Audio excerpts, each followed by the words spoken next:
Chapter 7, Being an Account of a Great Mix-Up. Cutwater rummaged around in black oak chest of stolen goods.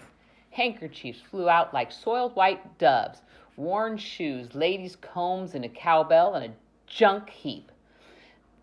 They've had lean pickings, this raggedy pair of highwaymen, Jimmy thought, and maybe not as smart and clever as the song sellers made out. "Here's a scrap of paper, Billy," said Cutwater, finding it in his pocket of a stolen coat. "But how are we going to do the scribblement? We can't write." "I've seen it done. Sharpen us a hawk's feather, Cutwater." "I'm hungry," complained the prince. "I'll have a veal pie, sir." "Hold your nose," Billy ignored him. He poked around for a beetroot and squeezed out the juice with his bare hand. It dripped like blood onto the china plate. "There's ink for you, Prince. Take the hawk's feather and scratch out our message." Prince Brat folded his arms. "I don't take orders from curs and villains." "Think of your pa," said Hold Your Nose Billy. "He'll never be so much obliged to know you're safe and hearty." "I told you I'm hungry." "You won't eat a bean till you do us the document." "But I can't write," blurted out Prince Brat. "And crows can't fly," erupted the big outlaw with a blast of garlicky breath. "You're a prince."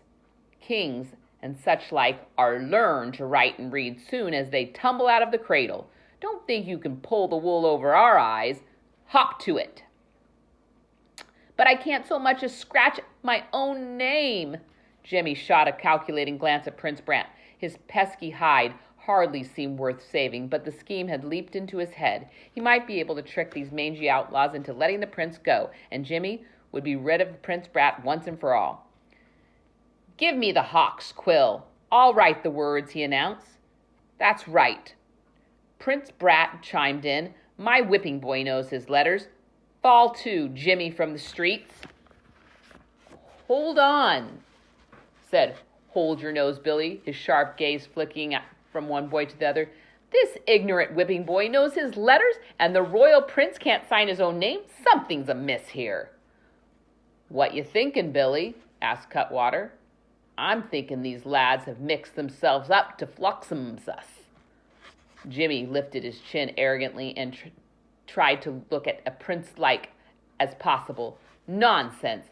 I'm a mere whipping boy."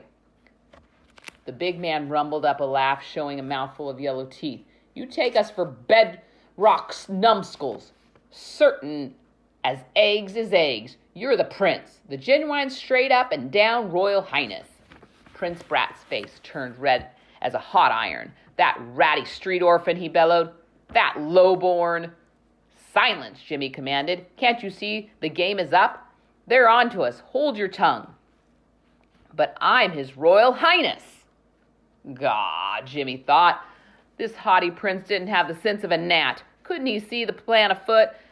"Save your breath," snapped Jimmy. "Stop giving yourself airs, you witless service boy."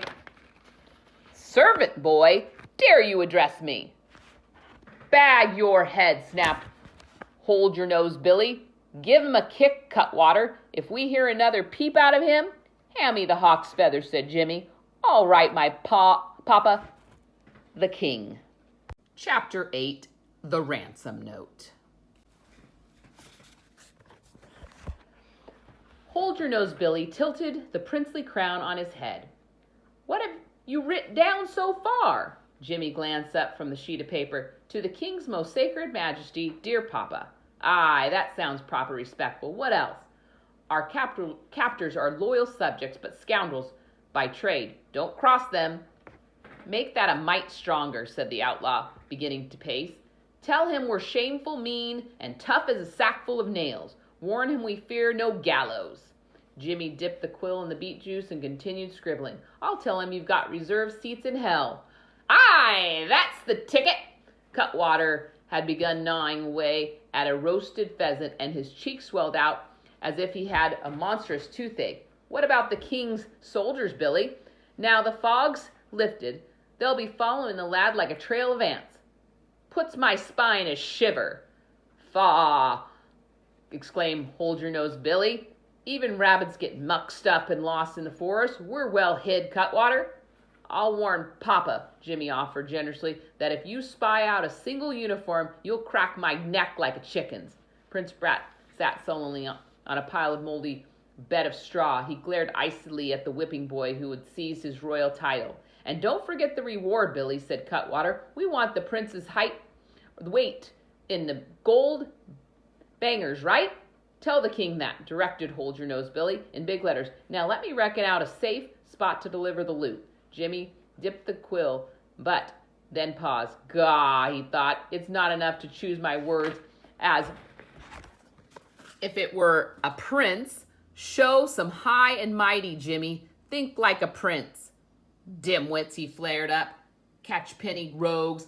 I will not be exchanged for such trifle. My mere weight, a paltry treasure. You could carry on a shoulder. How dare you insult me? Hold your nose, Billy's red eyebrows shot up in bewildered surprise. Insult you? A trifle.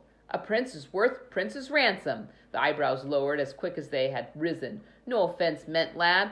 How would you calculate a proper ransom? A wagon load of gold at the very least, and jewels mixed in. As I'm alive, a wagon load? Cutwater gulped down the wad of fowl in his mouth. We did forget about jewels, Billy. A wagon load it is, then, exclaimed the hairy outlaw. Prince Brat's mouth fell wide open on the whipping boy's nervy mischief. Hold-Your-Nose Billy stood over Jimmy's shoulder and watched the words being scratched out. Finally, he said, Have you made your sign yet? About to, replied Jimmy. With as much as flourish he could manage, he wrote, Your obedient son, Prince Horace.